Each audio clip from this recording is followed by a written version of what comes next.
मैं अभी इसको पेज नंबर 264 पे पढ़ रहा हूँ। और आप देख सकते हो जैसे पहली लाइन में ही वर्ड है गैस्प्ड, इंड्रॉन, ठीक है। इधर कोने में नारकोटिक, कॉन्शियसनेस, रिसीडेड। ऐसे ही इसमें बहुत सारे वर्ड ऐसे भरे रहेंगे। जितना आप इसका थिकनेस देख रहे हो ना, उतने इसमें वर्ड हैं। और इंग्लिश लैंग्वेज के तो हैं ही कई सारे वर्ड, क्योंकि ये नोवेल है तो ऑथर ने ना खुद से बनाए भी हैं नए वर्ड्स दूसरी भाषाओं के वर्ड्स को लेके। जैसे कई इंडियन भाषाओं के, कई दूसरी भाषाओं के वर्ड्स को लेके स्टोरी लाइन के लिए। ऐसी मोटी बुक्स को देख के डर क्यों लगता है? अब इसमें 800 से ज़्यादा पेजेस हैं, तो हम डरने क्यों लगते हैं बड़ी बुक्स के सामने कि यार कैसे पढ़ेंगे? तो देखो, मुझे लगता है ना ऐसा इसलिए होता है कि हम लोग सोचते हैं ना हमें एक बार में ही 800 पेज पढ़ना है, जबकि ऐसा नहीं है। हम इसको ना पेजेस को, जैसे 800 पेज हैं टोटल, तो हम उनको 30 डेज से या 60 डेज से डिवाइड कर सकते हैं कि हमें डेली कितने पेज पढ़ना है। और उसके बाद ये मैथ करने के बाद आप आसानी से पता लगा लोगे कि अगर आप डेली 25, 30 पेज, 50 पेज पढ़ रहे हो तो वो एनफ है, आप इसको 1-2 महीने में बुक को ख़त्म कर दोगे। तो अब क्वेश्चन है कि ऐसी मोटी बुक्स पढ़नी ही क्यों है? मतलब क्या ज़रूरत है ऐसी मोटी बुक्स पढ़ने की? तो देखो, स्टार्टिंग में जब आप नए नए रीडर हो तो आप छोटी बुक्स जो होती हैं 100, 150, 200, 300 पेज की, वो पढ़ सकते हो। पर फिर आगे चल के जब आप और अच्छी बुक्स पढ़ना चाहोगे, जैसे हिस्ट्री के ऊपर, फिलॉसफी के ऊपर, रिलीजन के ऊपर, या कह लो कि यार अच्छी अच्छी जो नोवेल सीरीज़ हैं, मान लो हैरी पॉटर हो गई, और भी जितनी वर्ल्ड में बड़ी बड़ी सीरीज़ लिखी गई हैं फिक्शन में भी, वो भी बुक्स ना बहुत बड़ी होती हैं साइज में, कई हज़ार पेज की होती हैं। ऐसी ऐसी सीरीज़ है कि 5,000 पेज कंप्लीट, पूरी सीरीज़ को मिला के। तो एक ना एक पॉइंट पे आपको छोटी बुक्स पढ़ना बंद करना होगा और आपको ऐसी मोटी बुक्स की तरफ जाना पड़ेगा। तो इसीलिए मैं ये वीडियो बना रहा हूँ। इसमें मैं आपको बताऊंगा ना कि किस तरीके से हम लोग पढ़ें ताकि हम ऐसे बुक्स को ना पढ़ पाएँ सही समय पे, मतलब हमारा पूरा साल ना लग जाए, क्योंकि ऐसे बुक्स को पढ़ने में साल भी लग सकता है नए रीडर्स को, पर ऐसा नहीं है। तो एक ट्रिक तो हो गई कि हम डिवाइड कर लें पेजेस को, है ना। कितने दिन आप इस बुक पे लगाना चाहते हैं प्लस टोटल पेजेस कितने हैं, इनको आपको कर देना है डिवाइड।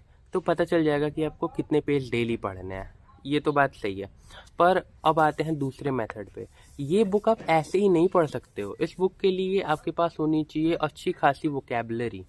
आपको इंग्लिश भाषा की समझ होनी चाहिए। क्योंकि मैं इंग्लिश भाषा क्यों कह रहा हूँ, क्योंकि ज़्यादातर जो अभी साइंस के ऊपर भी या अच्छी बुक जो अभी वर्ल्ड में लिखी जा रही हैं वो इंग्लिश में ही रहती हैं, और ज़्यादातर उनमें से कभी ट्रांसलेट नहीं होंगी आपकी लोकल लैंग्वेज या आपकी मदर टंग में।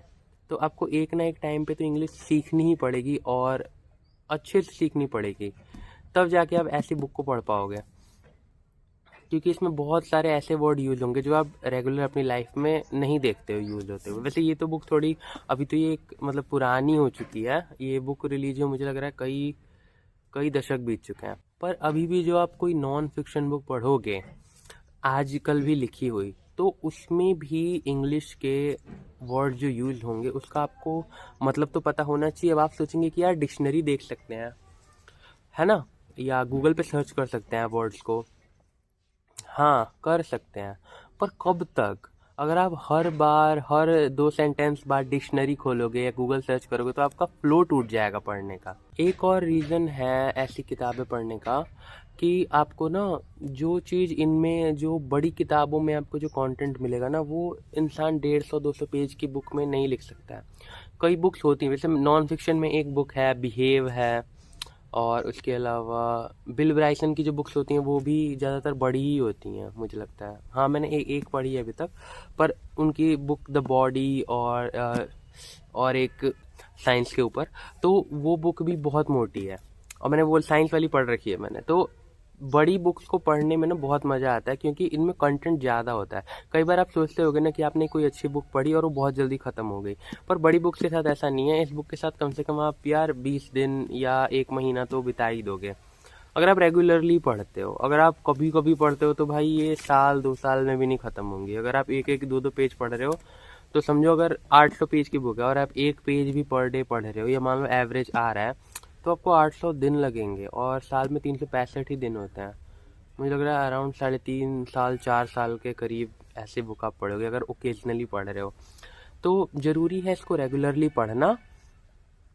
ज़्यादा से ज़्यादा बड़ी बुक्स बाय करो, और जब आप एक बड़ी बुक को ख़त्म कर लोगे ना, ऐसी ज़्यादा पेजेस वाली भरी हुई बुक को ख़त्म कर लोगे, तो आपके अंदर कॉन्फिडेंस आ जाएगा कि आप और ऐसी बुक्स को पढ़ सकते हो। एक और इम्पॉर्टेंट बात मैं आपको बताना चाहूँगा, जब आप ऐसी बुक्स को पढ़ रहे हो ना जो बहुत ज़्यादा पेजेस हो, तो आपको क्या करना है ना कि कोई पेन या अपनी फिंगर से पॉइंट करके पढ़ना है, ठीक है। पॉइंट करके, जैसे आप पढ़ रहे हो लगातार, तो ऐसे पॉइंट करके पढ़ते जाना है। इससे क्या होगा, आपकी कंसिस्टेंसी ब्रेक नहीं होगी पढ़ते टाइम, आपका फ्लो ख़राब नहीं होगा। और एक इंपॉर्टेंट चीज़ आपको जो करनी है वो है टाइमर लगा के पढ़ो। अगर आप ऐसी बुक पढ़ रहे हो ना, आप सेट करो मुझे डेली 20 मिनट्स पढ़ना है। आपके फ़ोन में क्लॉक ऐप होगा, उसमें टाइमर होगा, आप टाइमर सेट करो 20 मिनट्स का और पढ़ने बैठ जाओ, और बिना रुके फिर फिंगर रख के पढ़ते जाओ पढ़ते जाओ पढ़ते जाओ पढ़ते पढ़ते। आपको पता चलेगा कि आपकी रीडिंग स्पीड कितनी है, हर 20 मिनट में आप कितने पेजेस पढ़ सकते हो। इससे आपको हेल्प होगी आपकी रीडिंग स्पीड इंप्रूव करने में। और दूसरी बात, अगर आप डेली 20 मिनट्स पढ़ोगे ना, तो धीरे धीरे आप बुक में आगे बढ़ते जाओगे और आपको बुक इंटरेस्टिंग लगेगी। देखो 20 मिनट्स ऐसा एक स्वीट पॉइंट ऑफ टाइम है कि ना आप बोर हो पाओगे 20 मिनट्स में, ना आप बर्डनड हो जाओगे कि यार बहुत टाइम लग रहा है। ऐसा कुछ नहीं है, 1 घंटे पढ़ने को नहीं कह रहा हूँ, 20 मिनट्स ऐसे आप डेली किसी भी बुक के साथ कर सकते हो। छोटी बुक्स जल्दी खत्म होंगी, बड़ी बुक्स को थोड़ा टाइम लगेगा, पर आपकी रीडिंग की हैबिट पक्की हो जाएगी अगर आप 20 मिनट्स डेली रीडिंग के लिए निकाल पाए। अगर आप बहुत बिजी हो, अगर नहीं बिजी हो तो मैं तो कह रहा हूँ अपने सारे स्क्रीन टाइम को ही रिप्लेस कर दो रीडिंग से। सोशल मीडिया सब डिलीट कर दो, और कमाल की बुक्स हैं उनको मतलब आप सर्च करो कौन सी बुक्स हैं जो भी आपको इंटरेस्टिंग लगें, क्योंकि कब तक आप दूसरों के रिकमेंडेशन पे पढ़ते रहोगे। एक दिन आपको अपनी बुक्स चुननी पड़ेंगी, क्योंकि आपका टाइम लिमिटेड है।